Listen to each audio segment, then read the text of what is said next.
Clean city fit Surat and no ડ્રગ્સના લોક સંદેશા સાથે સુરતમાં મેરેથોનનું આયોજન કરાયું.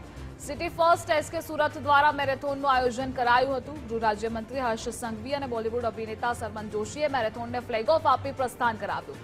અડવા લાઇન્સ ખાતે આવેલા પોલીસ પરેડ ગ્રાઉન્ડ ખાતેથી મેરેથોનનું પ્રસ્થાન કરાયું.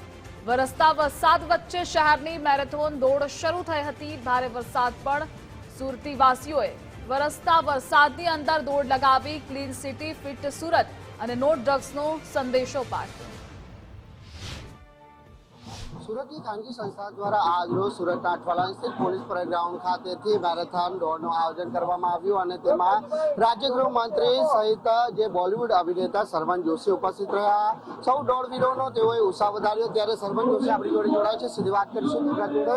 ખાસ કરીને કઈ રીતે દોડનો આજે ઉત્સાહ, સર શું કહેશો, આજે સુરત પધાર્યા છો, કેવો માહોલ લાગ્યો વરસતા વરસાદ વચ્ચે? કમાલનો મોન્સૂન મેરેથોનનો કોન્સેપ્ટ કઈ કમાલનો જ છે.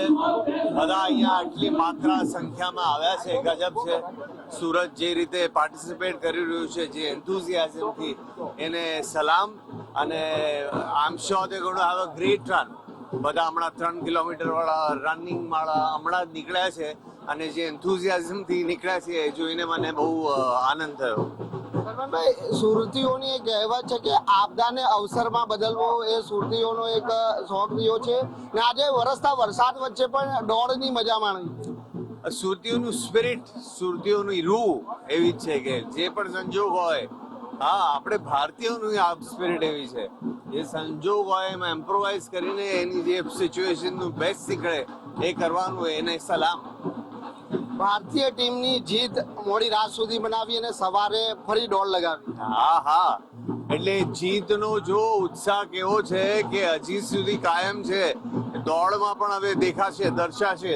કારણ કે આપણી જે જીત છે એ લોકોને એટલું એક્સાઇટ કરી છે કે એ લોકો હમણાં પણ પહોંચી ગયા સવારના પોરમાં. તમે જેમ કીધું, રાતનો ઉજાગરો થયાના બાવજૂદ બહુ સારી વાત છે. ભાઈ, સુરતીઓની એવી કઈ આદત આપને એટ્રેક્શન કરે છે કે ખાસ કરીને સુરત આવું છે ત્યારે યાદ અપાવે?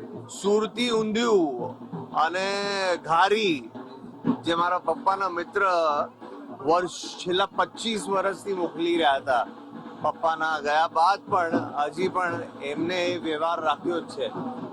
એટલે અમુક ચીજો સુરતની મારી મેમરી બહુ સ્ટ્રોંગલી જોડાયેલી છે. અને સુરતમાં મેં ખૂબ બધા નાટકો કર્યા છે અને જે પ્રેમ સુરતીઓ આપે છે દિલ ખોલીને, જો ગમે તો, અને ના ગમે તો દિલ ખોલીને જે ગાળો આપે છે, મજા આવે. ભાઈ, ભારતીય ટીમની જીત, ભવ્ય જીત હાંસલ થઈ છે, કટોકટીના સમયે જીત હાંસલ કરી છે, શું મેસેજ હશે? સલામ ભારતીય ટીમને. આપણે બધા આખા દેશનો ઉત્સાહ વધારવા માટે અમને બધાને ગર્વ થાય છે ભારતની ટીમ પર. અને આ તો થયું જ છે. અને ભારત મોસ્ટ ઇમ્પોર્ટન્ટલી કન્સિસ્ટન્ટલી વારે ઘડીએ ટોપ નોચ પરફોર્મન્સ આપી રહી છે, જેના માટે કમાલની એ લોકોની મહેનત હશે, એ તો સ્વાભાવિક વાત છે. અને આવી રીતે એ લોકો જે જીત મેળવી રહ્યા છે એનાથી અમને ખૂબ ખૂબ ખૂબ આનંદ અને ગર્વ થાય છે. સુરત આવીને કેવું લાગ્યું? સુરત આવીને મજા આવી. વરસાદ હતો ગઈકાલે, હું બાય રોડ આવ્યો તો એમાં થોડી વાર લાગી, પણ આવી મજા. તો બિલકુલ આ હતા બોલિવૂડ અભિનેતા સરમન જોશી, જેઓનું કહેવું છે કે સુરત આવી ખૂબ જ આનંદ મળ્યો છે. અને ખાસ કરીને સુરતીઓની જે આદત એ છે કે આપદાને અવસરમાં બદલવાનો. આજે વરસતા વરસાદ વચ્ચે પણ સુરતીઓએ મેરેથોન દોડ લગાવી અને ખાસ કરીને ભારતીય ટીમે જે ભવ્ય જીત હાંસલ કરી છે તેની ખુશી પણ અહીં વ્યક્ત કરી છે. કેમેરામેન અજય કુમાર સાથે રાકેશ બ્રહ્મભટ્ટ, ગુજરાત ફર્સ્ટ, સુરત.